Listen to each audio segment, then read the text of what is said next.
qué tipos de derechos hay, señor licenciado? Los que me da una cédula profesional para quitarles todo su dinero. Bueno, y en los derechos de autor hay morales y patrimoniales, ambos oponibles a terceros. ¿Morales, señor licenciado? ¿Morales?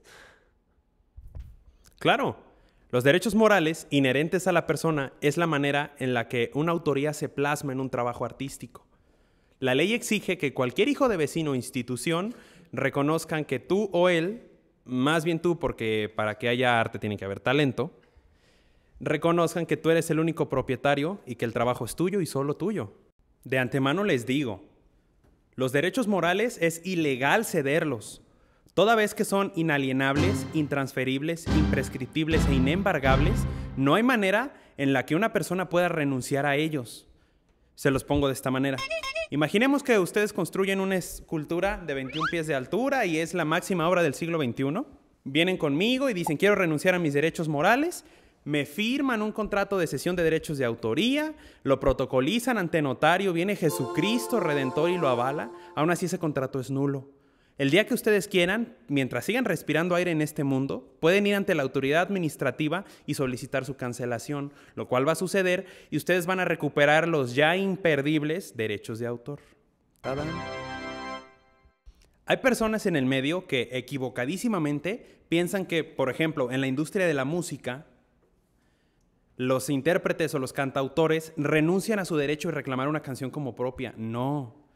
Tú puedes renunciar a muchas cosas, como vales de despensa o plan dental, pero nunca a pararte en la calle y gritar a los cuatro vientos, yo hice esa porquería. ¿Y los patrimoniales, señor licenciado? Bueno, por el otro lado, se definen como la capacidad de explotar económicamente las creaciones artísticas que tú hagas. Aquí es donde toda la gente se confunde y es donde uno puede ser engañado, y con ello me refiero a usted. Cuando uno realiza una creación artística y alguien más lo va a representar, como por ejemplo en la industria de la música, hay que tener cuidado porque uno puede renunciar a explotar de propia cuenta la creación artística, es decir, que alguien la explote por usted. Para esto siempre tiene que haber una contraprestación económica para que la renuncia opere. Generalmente las empresas discográficas, al recibir tu producto y promoverlo, se quedan con los derechos patrimoniales, más no con los morales, porque ya establecimos que es nulo, y te dan a cambio una contraprestación fija y otra de comisiones por las ventas, y ahí depende el rating.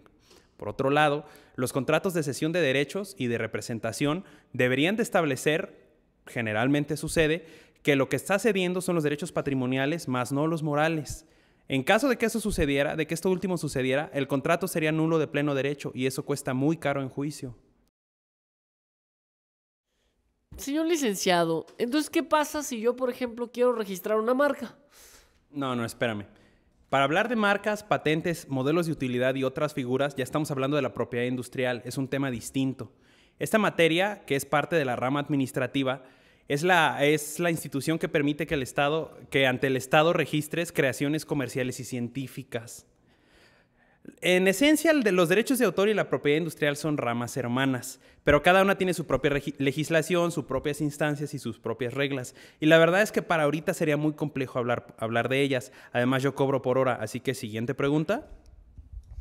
¿Y cuáles son las ventajas de tener una asesoría legal en vez de hacer uno mismo el registro, ¿no? Porque uno puede entrar en internet, llenar su formita y registrarlo por sus propios medios, ¿no? Sí, por supuesto. Bueno, en esencia, todos los ciudadanos mexicanos tienen el derecho constitucional de dirigirse ante la autoridad, hacer la petición y que a esa petición se dé una respuesta por escrito. En esencia suena muy sencillo, pero no lo es. ¿Por qué? Porque, en primer lugar, ustedes como personas en este país no están obligados a conocer la ley, pero sí están obligados a acatarla, lo cual es bastante irónico. Pero de antemano, la autoridad, todas sus actuaciones se rige por medio de lo que la ley le permite. Entonces, si ustedes llegan ante la autoridad y le hacen una petición para registrar una creación, lo que ustedes quieran, la autoridad la va a revisar y se va a sujetar a un proceso. Ese proceso ustedes tal vez no lo conozcan porque para eso pues estudió la abogacía. Si a ustedes en la primera petición les dan una respuesta favorable, pues qué bueno, ya se ahorraron la necesidad de la representación legal y van a obtener su certificado de derechos de autor.